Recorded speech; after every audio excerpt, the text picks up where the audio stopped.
ቤት አፈር ልሶ ተነስቷል ማለት ነው። ሰላም ሰላም ብያለሁ ውድ የተከበራችሁ ቤተሰቦቼ እንዴት ናችሁ? ደህና ናችሁ ወይ? አለሁ እግዚአብሔር ይመስገን እኔ በጣም ደህና ነኝ። ለቤት አዲስ ሆናችሁ ላይክ እና ሼር እያደረጋችሁ እንድታበረታቱኝ በአክብሮት እጠይቃችኋለሁ። ይዤላችሁ የመጣሁት እንግዲህ አደራ ድራማን ይዤ ከች ብዬላችኋለሁ። አደራ ድራማን ልብ አንጠልጣዩ እንደዚህም ደግሞ ብዙ ነገር የምንማርበት ድራማ እንደምታውቁት በጣም ብዙ ነገር ነው የተማርነው ከአደራ ድራማ። ያልተማርን አለን ብለን አናስብም። ብዙ ነገር ተምረናል። እና ጋይስ የምላችሁ ነገር ምንድነው? አደራ ድራማ ምንድነው እየተፈጠረ ያለው የሚባለው ነገር እንግዲህ በጣም ብዙ ነገር እየተፈጠረ ይገኛል። እየተፈጠረ ያለው ነገር ምንድነው? በአሁን ሰዓት እንግዲህ ትናንት በፊት ማድረግ ያለባትን ነገር በአሁን ሰዓት እያደረገች ትገኛለች ማለት ነው። እንትና ሰላምዬ በእርግጥ ይሄ ነገር በጣም መሽቶባታል። እየተናከሉ እንኳን ቢመሽባትም ያው ቢመሽም ይነጋል። የማይነጋ ነገር የለም ማለት ነው። ቤተሰቦቼ በጣም ደስ የሚለው ነገር እንግዲህ በአሁን ሰዓት በጣም ጎበዝ ሆናለች ማለት ነው። ሰላም በፍጹም የጋሽ ባህሉን ውሸት ካሁን ወዲህ እኔ አልሰማም በማለት እንግዲህ በጣም በሚያሳዝን ነገር ልኩን እያሳየችው ትገኛለች ማለት ነው። ታምናንን አቶ እንግዲህ ባህሉ ማለት ነው። ጋሽ ባህሉ ነገሮች ሁላ እንደ በፊቱ መስሎት እንግዲህ ደፋ ቀና እያለ ነበረ ማለት ነው። በፍጹም ነገሮች ሁላ እንደጠበቁና እንዳሰቡ አይደለም ማለት ነው። በጣም በሚያሳዝን ነገር በአሁን ሰዓት ሰላም ተስፋ ቆርጣለች ማለት ነው። ምንም ነገር እኔ ካንተ የምጠብቀው ነገር የለም። አንተ ማለት ምን አይነት ሴት ናት ወደ ቤቴ ወደ ህይወት ያመጣከው? እውነት እቺ ልጅ የኔ ልጅ ነች እንዴ? እኔ እኮ እንደዚህ አይነት ሰው አይደለሁም። እኔ እንደዚህ አይነት ልጅ የለኝም በማለት እንግዲህ በጣም አዝና በፍጹም እኔ እንደዚህ አይነት ልጅም እንዳይኖረኝም ጸሎት አድርጋለሁ በማለት እንግዲህ በጣም ተማራለች ማለት ነው። ቤተሰቦቼ በጣም የሚያሳዝን ነገር ማለት ነው። እንግዲህ በስተመጨረሻ በጣም መልካም ነገር እየሰራች ትገኛለች ማለት ነው። ሰላም እንግዲህ ደግሞ ሳሚም ሞቷል ብሎ ቁርጥ የታወቀ እንግዲህ ካሁን ወዲህ ዶክተሩ ጋር ሄጄ የምርመራ ውጤቱን አበላሻለሁ ከዛን እንግዲህ እንደዚህም ደግሞ እንትና እስከሞተ ድረስ ሳሚ ከሞተ በኋላ ሳሚም ስለሞተ ማንንም ሰው ስለዚህ ነገር የሚያነሳ የለም። በቃ አለቀላት ካሁን ወዲህ ምንም ችግር የለውም በማለት እንግዲህ በደስታ ውስጥ ሲገኝ ጋሽ ባህሉ በአሁን ሰዓት ባህሉ በጣም ኃይለኛ ችግር ውስጥ ገብቶ ይገኛል ማለት ነው። የማይወጣ ችግር ውስጥ ማለት ነው። ምክንያቱም ምንም ነገር አልተረፈም ጋይስዬ ማለት ነው። አልተረፈም እና ይሄ ነገር ደግሞ ለሱ በጣም ነው ከባድ የሆነበት በጣም ከምታስቡ በለጠ ማለት ነው። ያልጠበቀው ነገር ነው የተፈጸመበት ማለት ነው። ምክንያቱም አስባችሁታል ያልታሰበ ነገር በህይወታችሁ ሲመጣባችሁ ምን አይነት ህይወታችሁ እንዴት እንደሚመሰቃቀል እንዴት እንትን እንደሚላችሁ አስቡ ማለት ነው። ጋሽ ባህሉ በፊት ሀሳቡ እንግዲህ እንደፈለገኝ እያጭበረበርኩ የሰላምን ገንዘብ እሷን ገድለን ገንዘቡን እንወስዳለን በማለት ነበረ ሀሳቡ። የሀሳብ ግን ምንም ነገር እየተሳካለት አይደለም ማለት ነው። ጭራሹኑ ምንም ነገር አልተሳካለትም ማለት ነው። ቤተሰቦቼ ምን ልላችሁ ፈልጌ ነው፣ ጭራሹን እያሰበው ሳይሆን ያላሰበው ነገር እየሆነ ይገኛል ማለት ነው። ሳሚ ማለት እንግዲህ ለሱ ሳሚ ሁሉን ነገር የሱ ሚስጥር ያውቃል። የሱ ሚስጥር እስካወቀ ድረስ ደግሞ ሳሚ አውጥቶ ነው የሚያሰጣለት ማለት ነው።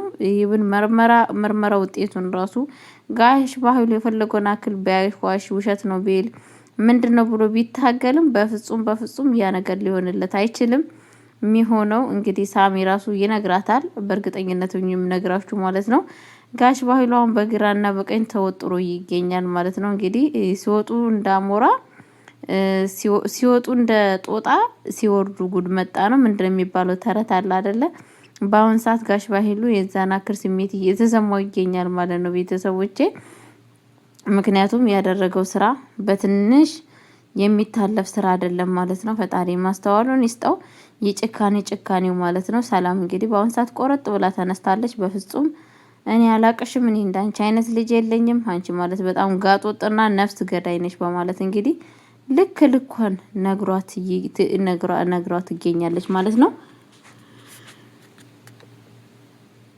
በአሁን ሰዓት ምንድነው የማደርገው እያለ እንግዲህ ጋሽ ባህሉ ፎርሳ እንኳን መጠቀም አቅቶታል ማለት ነው። ነገሮቹን ሁላ ማድረግ አቅቶታል ማለት ነው። ምንም ማድረግ አልቻለም ማለት ነው። ቤተሰቦቼ እና ብቻ አላቅም ጋሽ ባህሉ የእጁን እያገኘ ይገኛል ማለት ነው። እኔ የእጁ ስላገኘ በጣም ነው ደስ ያለኝ ቤተሰቦቼ። ማንም ሰው ለሰራው ኃጢአት ቅጣቱን ማግኘት አለባት። ብሌን እንግዲህ በእናቷ ቤት ሰራተኛ ሆና እንደዚህ እየሰራች ያስባችሁታል። በጣም ነው የሚያሳዝነው። ቤተሰብ የራሳችሁ ቤት እየሆነ የራሳችሁ ቤት እንደፈለጋችሁ መሆን ሲገባችሁ እናንተ ግን በሰው ቤት የእናታችሁ ቤት ተቀጥራችሁ አስባችሁታል። የእናታችሁ ቤት ተቀጥራችሁ ስራ ስትሰሩ ማለት ነውና እኔ በጣም ነው ያዘንኩት ማለት ነው። ቤተሰቦች መሆን የሌለበት ነገር ነው ጋሽ ባህሉ ያደረገው መስዋዕት የሚያስከፍለውን ነገር ማለት ነው።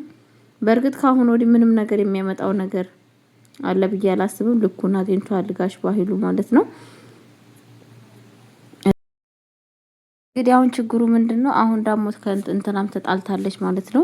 በጣም አዝናባቸዋለች ማለት ነው ወይዘሮ ገነት በምንድን ነው ያዘነችው ሲባል እንግዲህ ያዘነችበት ምክንያት በእንትን ነው ቤተሰቦች። በጣም በሚያሳዝን ነገር ያዘነችው ማዘን ብሌንና እንትና ሊሳሳሙ ስትል አግኝታችኋለች ማለት ነው ዳግም እና ከዛም በኋላ እንዴት ነው እናንተ እንደዚህ የምታደርጉት? እናንተ እኮ ማለት እኮ እህት አማቾች ናችሁ።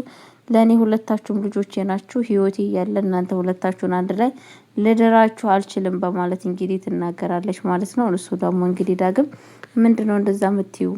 አንቺ እኮ ማለት ለምንድነው እንደዛ የምታረጊው? እንትና እኮ ብሌን ማለት እኮ የስጋ ልጅሽ አይደለችም። እኔ ነኝ የስጋ ልጅሽ።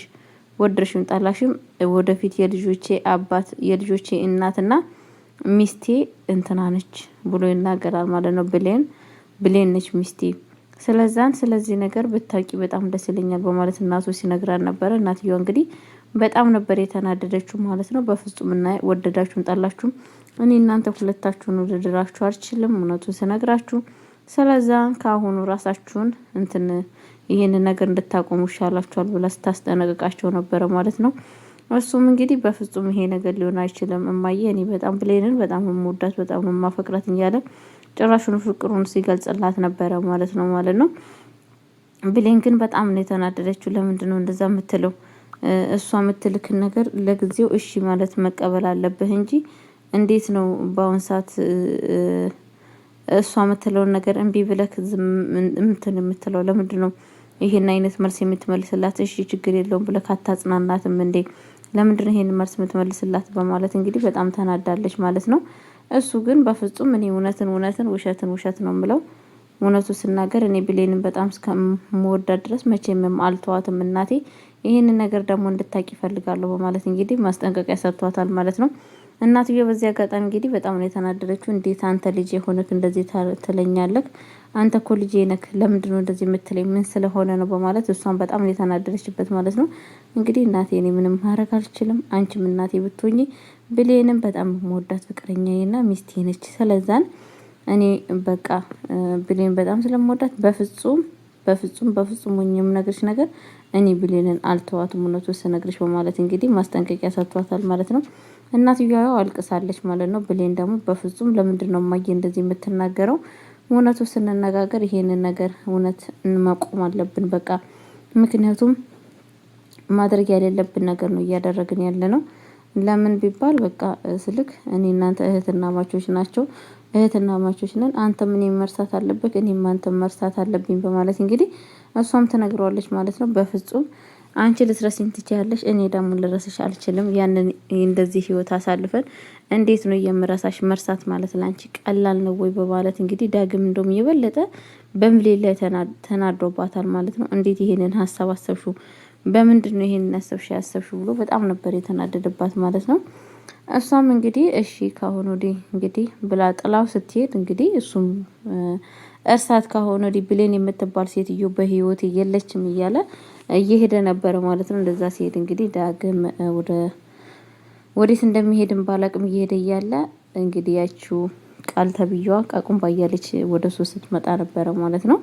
እንግዲህ ስትመጣ ምን ሆነሽ ነው? እያለቀሰች ነበረ። ምን ሆነሽ ነው? ወዴት ነው የምትሄጂው ሲላት ሰላም ልጅሽ አይደለችም ብላ ከቤት ውስጥ አባረችኝ። አሁን የሚሄድበት እንኳን ቦታ የለኝም እያለች በጣም ስታለቅስ ነበረ። ዳግም ደግሞ ይገርማል። ሰላም እንዴት ልጇ አለመሆኑን አውቃ ነው ማለት ነው ያባረረቻት እያለ በውስጡ ብቻውን እያወራ ነበረ ማለት ነው። ከዛም በኋላ እንግዲህ የተፈጠረው ነገር እሷም ብሌንም በአንድ በኩል እየሄደች ነበረ። ስትሄድ ያገኘችው በኃይሉን ስታገኘው ሳሚን ያገኘችው ማለት ነው። ሳሚ ስታገኘው እሷን በጣም ነበር የደነገጠችው ማለት ነው። እግዚአብሔር በጣም ነው የደነገጠችው። እሱም ብሌን እንዴት ነሽ ሰላም ነሽ ወይ ስፈልግሽ ነበረ በማለት እንግዲህ ኮፍያውን አውልቆ ሲያናግራት ነበረ ማለት ነው። ጋሽ በኃይሉ እንግዲህ ይሄንን ጉዱን አላወቀ ማለት ነው። አይ በጣም ነው የሚያሳዝነው ቤተሰቦቼ። እና ምን ልላችሁ ፈልጌ ነው ጋሽ በኃይሉ አሁን ተዋርዷል፣ ውርደቱን ተከናንቧል ማለት ነው።